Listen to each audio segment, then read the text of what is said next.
فأنا ناصح لإخواني بالصدع بالحق، تبيض وجوههم. السكوت في مسألة الحزبية يضرها، فاصدع بما تؤمر وأعرض عن المشركين. سلامي على دماج ورجالها والشيخ يحيى ودار العلم يا سعد بانيها.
Bismillahirrahmanirrahim. Alhamdulillah wassalatu wassalamu ala Rasulillah.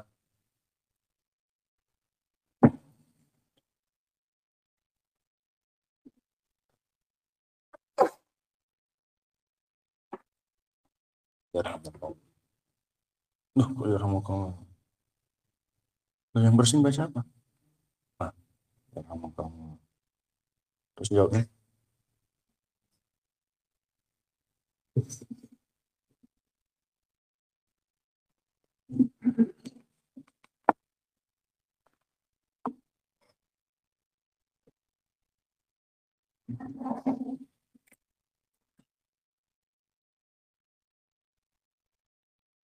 Bismillahirrahmanirrahim. Alhamdulillah wassalatu wassalamu ala Rasulillah wa ala alihi wa sahbihi wa man wala. Ada berapa isi perjanjian Allah dengan Bani Israel? Ada berapa toh? Apa saja? Menegakkan salat, bayar zakat,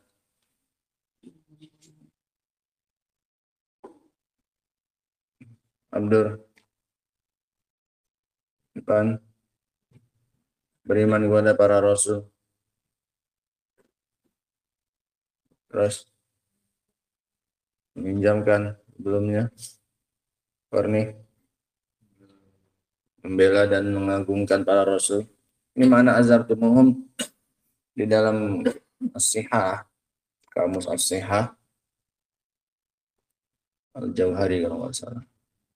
As-sihah ini kata mereka di dalam qawamis ini kedudukannya kayak Sahih Bukhari dalam sunnah as-sihah. Maknanya ta'zim, sebagaimana yang disebutkan oleh Syekh Abdul Rahman As-Sa'di rahimahullah ta'ala. Namun dalam An-Nihayah Ibnu Athir fi Gharibil Hadis, makna azartumuhum Ini ta'zir maknanya al-mana' secara bahasa, yaitu warad, menghalangi dan menolak.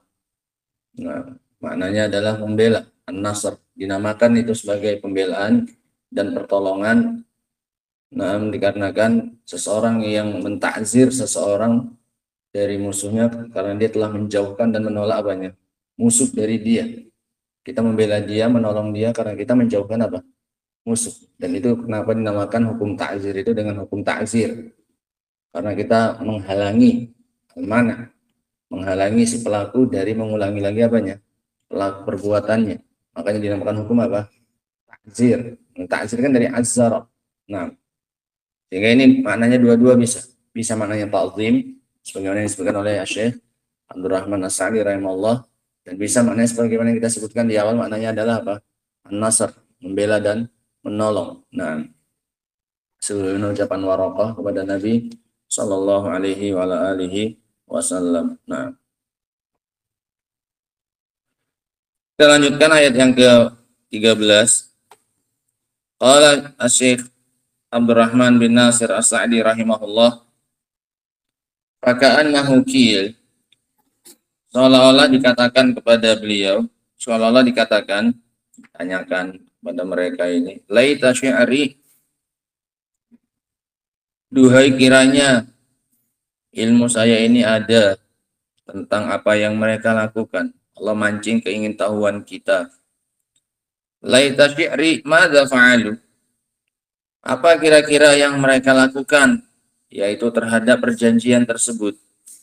Bagaimana sikap mereka terhadap perjanjian tersebut? Setelah disebutkan isi perjanjian mereka, dan disebutkan iming-iming dan janji jika mereka melaksanakannya, dan disebutkan juga ancaman jika mereka tidak melaksanakan perjanjian tersebut, maka seolah-olah muncul pertanyaan, laita syi'ri madza fa'alu, duhai kiranya ilmuku ada tentang apa yang mereka lakukan. Ini maknanya laita syi'ri, laita ilmi hadirun au muhitun bima fa'alu, seandainya ilmu saya sampai ke sana tentang apa yang mereka lakukan, yaitu terhadap isi perjanjian tersebut. Kira-kira bagaimana ya Bani Israel menyikapi perjanjian tadi? Wahal wafu bima ahadullaha alaih, apakah mereka menunaikan apa yang mereka janjikan kepada Allah Subhanahu wa taala? Amnakasu, atau mereka batalkan perjanjian mereka dengan Allah Subhanahu wa taala? Fabayyana annahum naqadu dzalik, maka Allah jelaskan bahwasanya mereka membatalkan perjanjian tersebut. Mereka tidak menunaikan perjanjian tersebut dengan sebenar-benarnya. Faqala, maka kata Allah Subhanahu wa taala, fabima naqdihim mitsaqahum, maka dengan sebab pembatalan mereka terhadap perjanjian mereka, sehingga seolah-olah ini adalah jawabun li su'alin muqaddam. Ayat yang ke-13 ini adalah jawabun li su'alin apa? Muqaddam. Ini seolah-olah adalah jawaban dari pertanyaan yang enggak tersebutkan di situ. Setelah penyebutan tentang janji Bani Israel dan apa balasan untuk mereka jika mereka melaksanakan dan hukuman jika tidak melakukan, seolah-olah muncul pertanyaan, apa yang mereka lakukan, bagaimana mereka terhadap perjanjian tersebut. Maka Allah jawablah dengan ayat yang berikutnya. Apa jawabannya? Fabima naqdihim, dengan sebab mereka membatalkan apa? Perjanjian mereka. Berarti mereka memenuhi atau tidak? Tidak. Ini seolah-olah jawaban dari pertanyaan yang ditakdirkan ada sebelumnya. Nah, fabima naqdihim mitsaqahum, maka dengan sebab pembatalan mereka terhadap perjanjian mereka, ai bisababihi aqabnahum bi'iddati uqubat, maka kami pun menghukum mereka dengan sebab itu dengan beberapa hukuman. Ini hukuman-hukuman yang menimpa Bani Israel dengan sebab mereka tidak memenuhi perjanjian mereka dengan Allah Subhanahu wa ta'ala. Nah,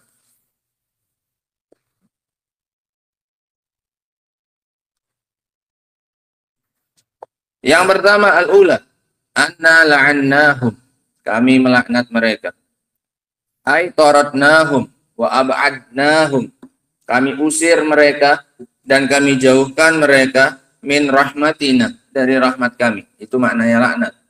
At-tardu wal ib'ad minar rahmah, pengusiran dan penjauhan dari rahmat. taratnahum wa ab'adnahum min rahmatina haitsu aghlaqu ala anfusihim abwabar rahmah. Karena mereka telah menutup atas diri mereka pintu-pintu rahmat. Mereka sendiri yang menutup pintu rahmat itu, sehingga mereka wajar kalau jauh dari yang namanya rahmat. Kenapa? Mereka yang telah menutup pintu rahmat tersebut atas diri mereka. Walam yaqumu bil ahdi alladhi ukhidha alaihim, dan mereka tidak menjalankan perjanjian yang telah diambil atas mereka. Alladhi huwa sababuhal a'zam, yang mana ini merupakan sebabnya yang terbesar. Ini sebab rahmat yang terbesar. Apa itu? Mengambil isi perjanjian. Ketika mereka mencampakkan perjanjian tersebut, maka wajar kalau hukumannya adalah justru diapakan?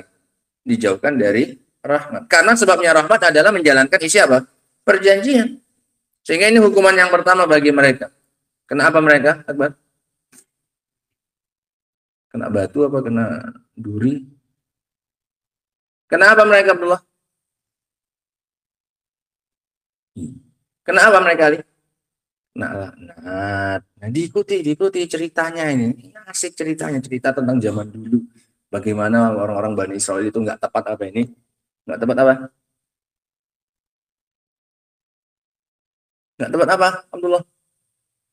Ini lain-lain kecil-kecil ini depan, maju ke depan sampai ke sini nanti. Nggak tepat apa? Bang, nggak tepat janji. Nah, ini yang pertama. Yang pertama dari apa? Kirain nggak ditanya, kirain mau dibaca lagi. Yang pertama dari apa ini? Dari hukuman. Hukuman kenapa? Karena melanggar janji. Yang kedua, qauluhu wa ja'alna qulubahum qasiyah, dan kami jadikan hati mereka keras. Hukuman yang kedua, Allah jadikan hati mereka keras. Ai ghalidhah, sama keras.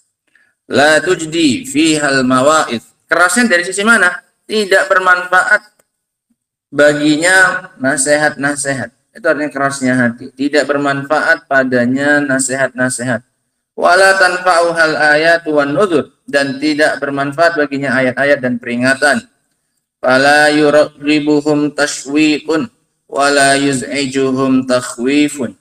Mereka tidak terdorong dengan adanya janji-janji, tidak dibuat rindu. Nggak ada mereka terdorong dengan adanya tashwiq, motivasi dan dorongan dan janji-janji dari Allah Subhanahu wa taala, dan tidak membuat mereka bergetar, takhwifun. Ditakut-takuti juga nggak pengaruh. Ini hatinya keras, nggak ada efeknya sama sekali ketika dikasih nasihat. Diiming-imingi janji yang nggak tergiur, dikasih yang menakutkan juga nggak bergetar. Ini qulubun qasiyah. Ini namanya hati yang keras. Dikasih iming-iming, kasih janji yang enak-enak, nggak tergerak hatinya, nggak terdorong, nggak terpancing. Ditakut-takuti pun juga nggak bergetar juga hatinya. Pakai targhib yang nggak bermanfaat, pakai tarhib juga nggak juga. Ini hati yang keras, kata beliau. Wa hadza min a'zamil uqubat 'alal 'abdi. Ini garis bawahi ya. Dan ini adalah di antara hukuman yang paling besar kepada seorang hamba. Di antara hukuman terbesar yang menimpa seorang hamba adalah qaswatul qalb, adalah kerasnya hati.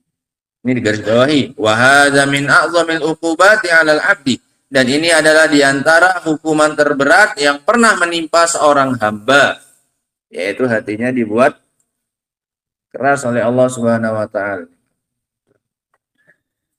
Aw yakunu aw ayyakuna qalbuhu bihadhihi sifah, dengan hatinya dibuat seperti keadaan ini, allati la yufiduhul huda wal khair, yang tidak bermanfaat kepadanya petunjuk dan juga kebaikan, illa syarran, melainkan menambah kejelekannya saja. Dikasih petunjuk malah makin apa?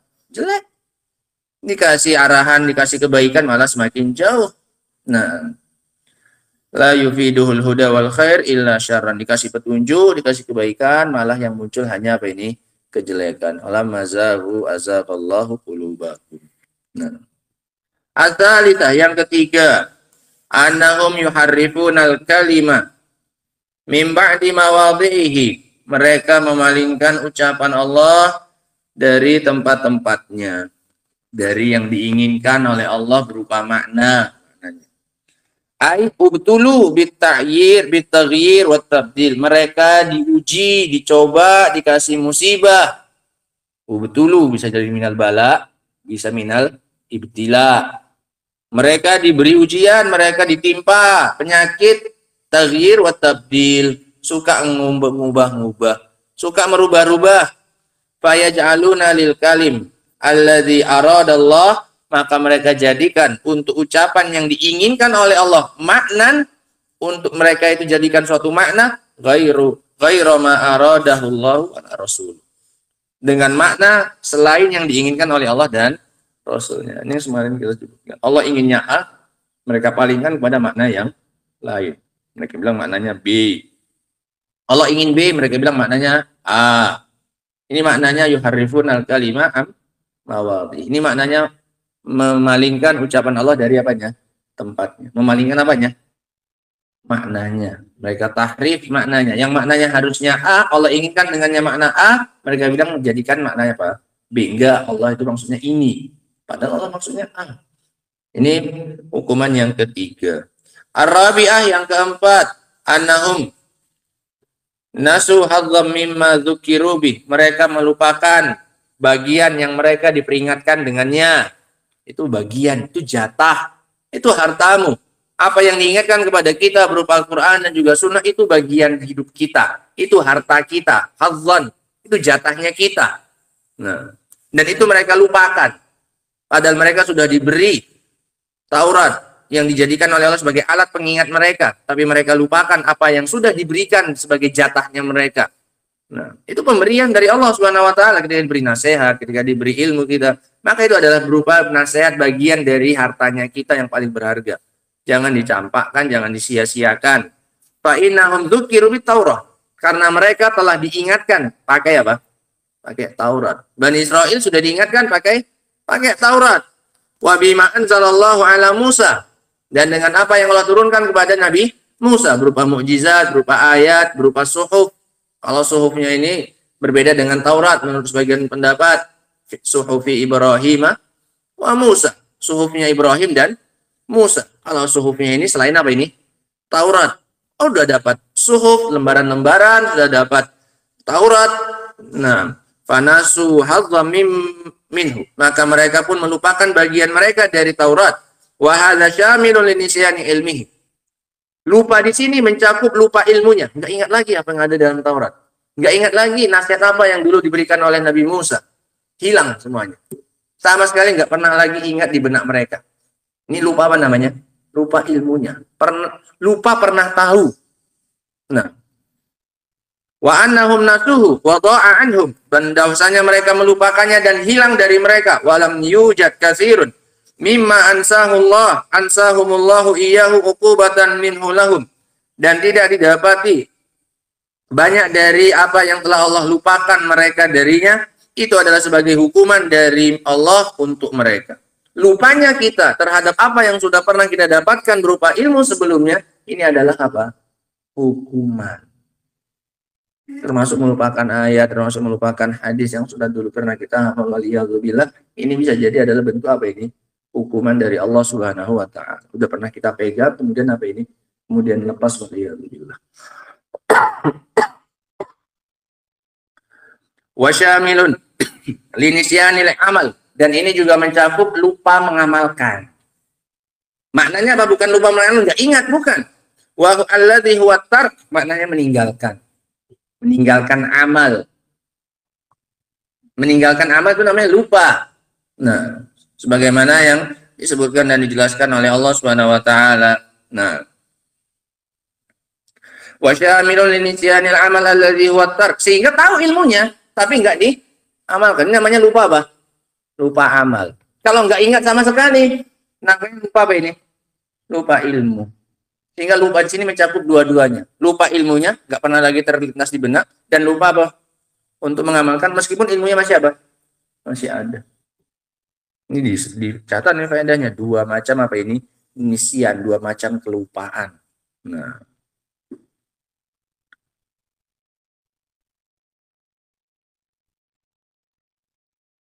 Sebagaimana yang dikatakan oleh Allah Subhanahu wa taala, qala rabbi lima hasyartani a'ma wa qad kuntu basira.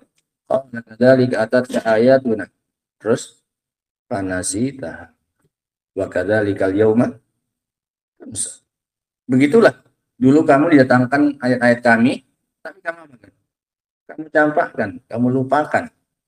Begitu juga kamu hari ini, hari kiamat, apa? Tunsa, dilupakan, ditinggalkan. Maknanya apa?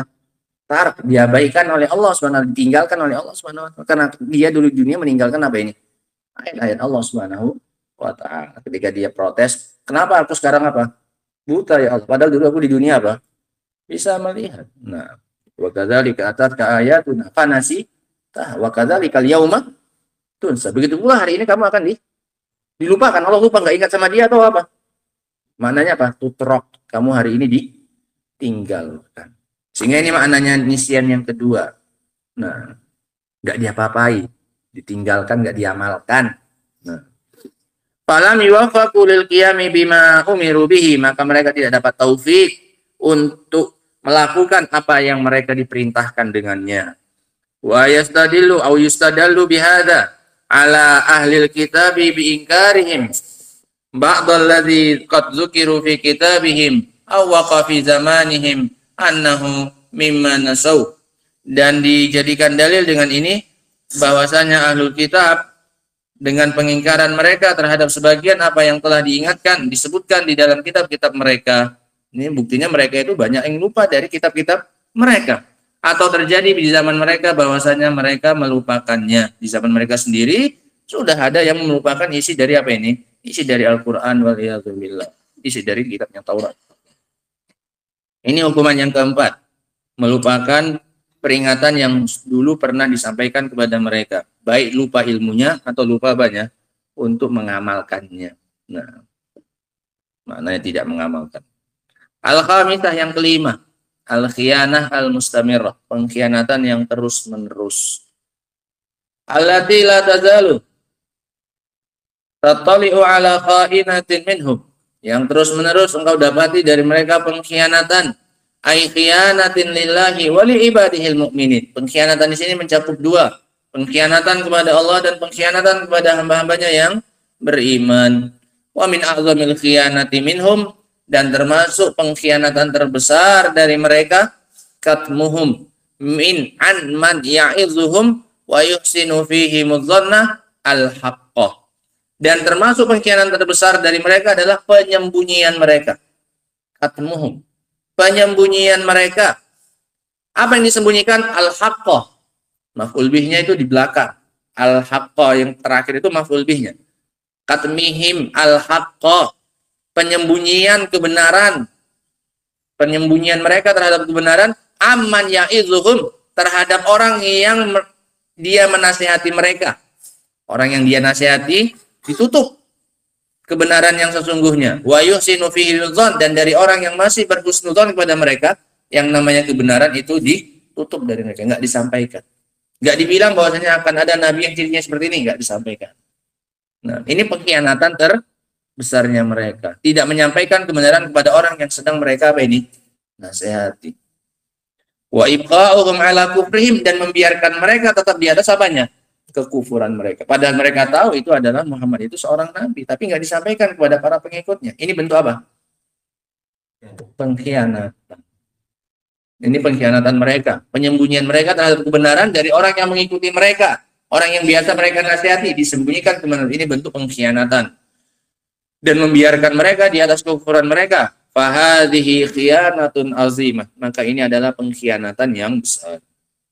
Wa hadhil khisal az-zamimah, dan perangai-perangai yang tercela ini hasilatun likulli man ittasafa bi sifatihim, dan perangai-perangai yang tercela ini, yang 5 ini, akan terwujudkan, akan didapati oleh setiap orang yang bersifat dengan sifatnya mereka. Sehingga ini bukan hukuman khusus untuk Bani Israel.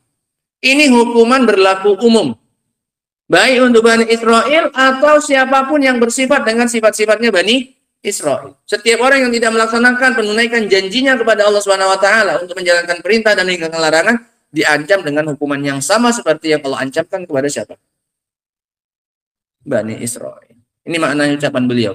Dan perangai-perangai yang tercela ini akan didapatkan oleh setiap orang yang bersifat dengan sifatnya siapa?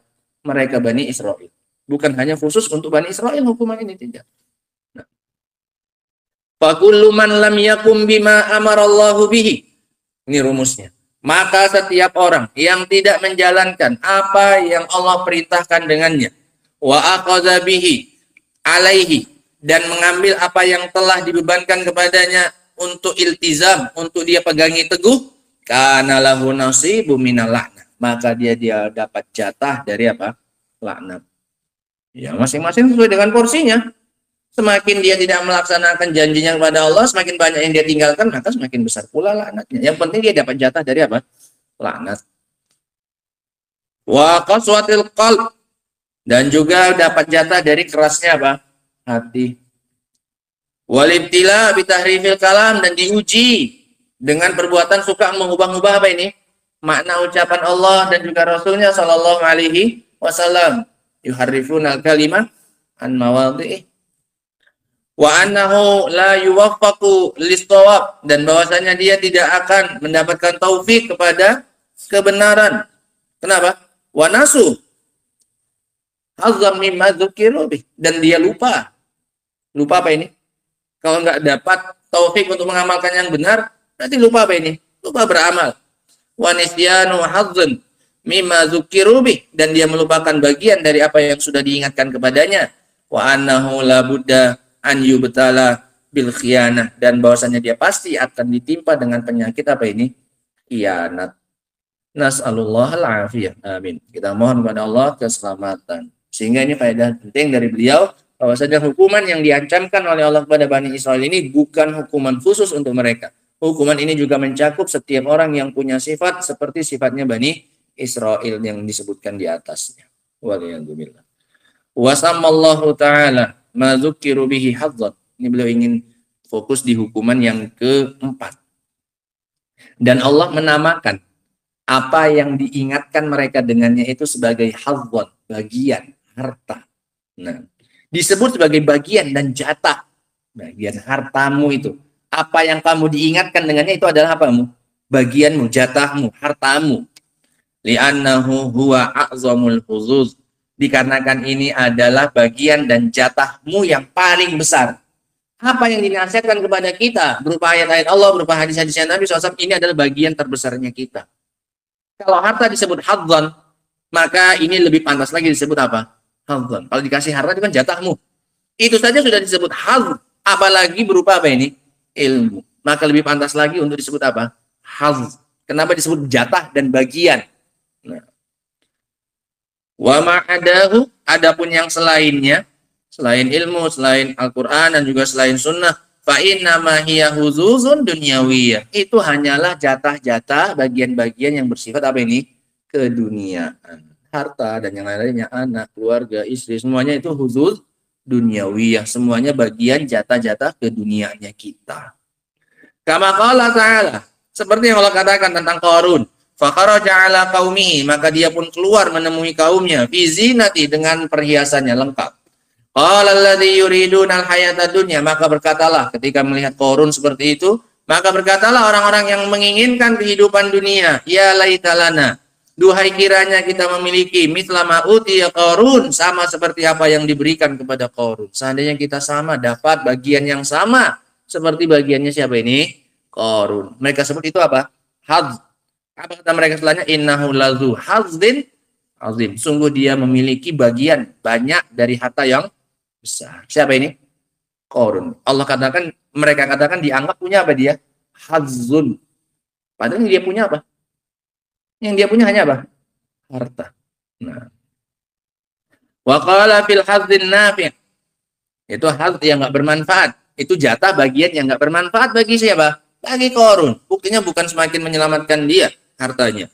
Wa qala fil hazzin nafi', dan Allah mengatakan tentang jatah yang bermanfaat, bagian yang bermanfaat. Wa ma yulaqqaha illa alladziina sabaru wa ma yulaqqaha illa dzu hazzin azim. Sesungguhnya itu tidaklah didapatkan kecuali orang-orang yang sabar, dan tidak bisa mendapatkan kebaikan tersebut kecuali orang yang punya jatah yang besar. Yang bisa mendapatkan kebaikan akhirat, yang bisa mendapatkan ilmu berupa Al-Quran dan juga sunnah, ini orang yang punya hadzun, apa kata Allah? Hazim. Bagian jatah yang besar. Ini yang memvonis Allah. Yang di atas yang memvonis siapa? Orang-orang yang hanya ingin apa ini? Dunia. Wa qala alladzi yuriduna al-hayata dunya. Berkata orang-orang yang ingin dunia. Mereka anggap orang punya hadzun, padahal tidak bermanfaat. Dianggap punya hadzun, punya jatah, punya bagian. Tapi yang kedua, yang bermanfaat, ini yang memvonis itu adalah bagian, adalah siapa? Allah Subhanahu wa Ta'ala. Kebaikan yang kita dapatkan itulah bagian terbesar dari hartanya kita. Wa qauluhu illa qalilan minhum, dan ucapan mereka kecuali hanya sedikit dari mereka. Ai fa innahum wafu bima ahadullah alaihi. Mereka menunaikan apa yang mereka janjikan kepada Allah. Ada segolongan dari Bani Israel sedikit tapi yang memenuhi janjinya kepada Allah Subhanahu wa Ta'ala. Fa waffaqahum wa hadahum lisiratil mustaqim. Allah kasih mereka taufik, Allah kasih mereka petunjuk kepada jalan yang lurus. Fa'fu anhum wasfah. Maafkan mereka dan hapuskan dari mereka. Ai la tu'akhidhum. Jangan hukum mereka. Bima yasduru minhum. Dengan sebab apa yang muncul dari mereka. Minal adza berupa gangguan. Alladzi yaqtadi an yu'fa anhum. Yang mengharuskan untuk mereka itu dimaafkan dari mereka. Wasfah, dan maafkan. Dan tutup, dihapuskan. Fa'in adzalika minal ihsan, karena itu termasuk kebaikan. Wallahu yuhibbul muhsinin, sementara Allah itu mencintai orang yang berbuat baik. Wal ihsan, ini penting, ini faedah penting.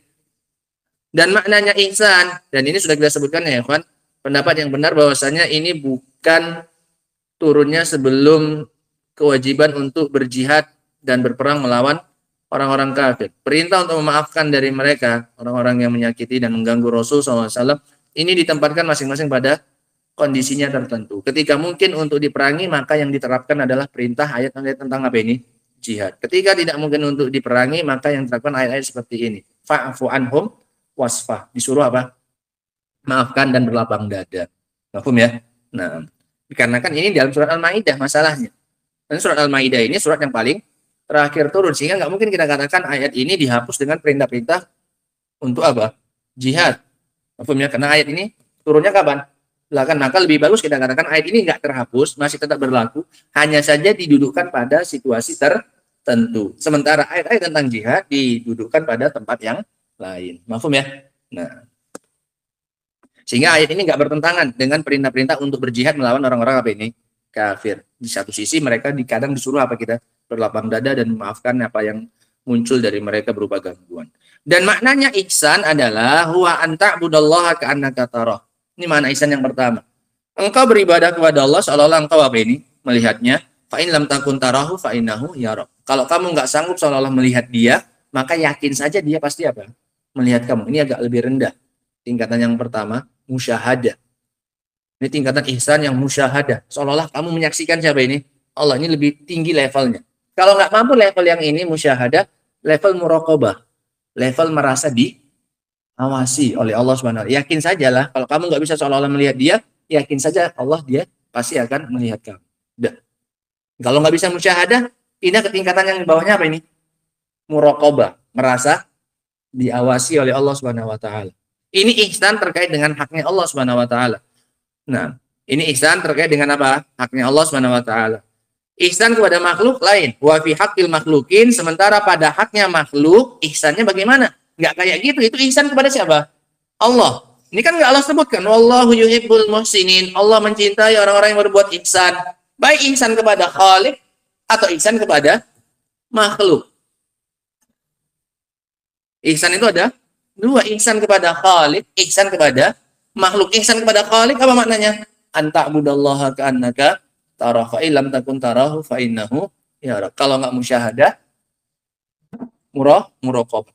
Ihsan kepada makhluk bagaimana? Badlun naf'i, memberikan manfaat untuk mereka. Ad-dini wad dunyawi lahu. Baik kemanfaatan agama maupun kemanfaatan dunia untuk mereka. Namanya ihsan, berbuat baik kamu kepada manusia, memberikan manfaat. Mau berupa agama manfaatnya atau berupa apa ini? Dunia. Itu namanya berbuat apa? Ihsan. Dan itu dua-duanya yang dicintai oleh Allah. Orang yang berbuat ihsan kepada Allah dan juga berbuat ihsan kepada makhluk. Yang Allah cintai ini, ini adalah orang yang berbuat ihsan kepada Khalik dan berbuat ihsan kepada makhluk. Nah, berbuat ihsan kepada Khalik dan kepada makhluk. Adapun faedah yang bisa kita ambil dari dua ayat ini, nanti insya Allah akan kita baca pada pertemuan berikutnya. Insya Allah langsung kita gabungkan dua ayat ini, ayat yang ke-12 dan yang ke-13 insya Allah ta'ala. Wa akhiru da'wana alhamdulillahi rabbil alamin. Subhanakallah bihamdika asyhadu an la ilaha illa anta astaghfiruka wa atubu ilaik. Walhamdulillahi rabbil alamin.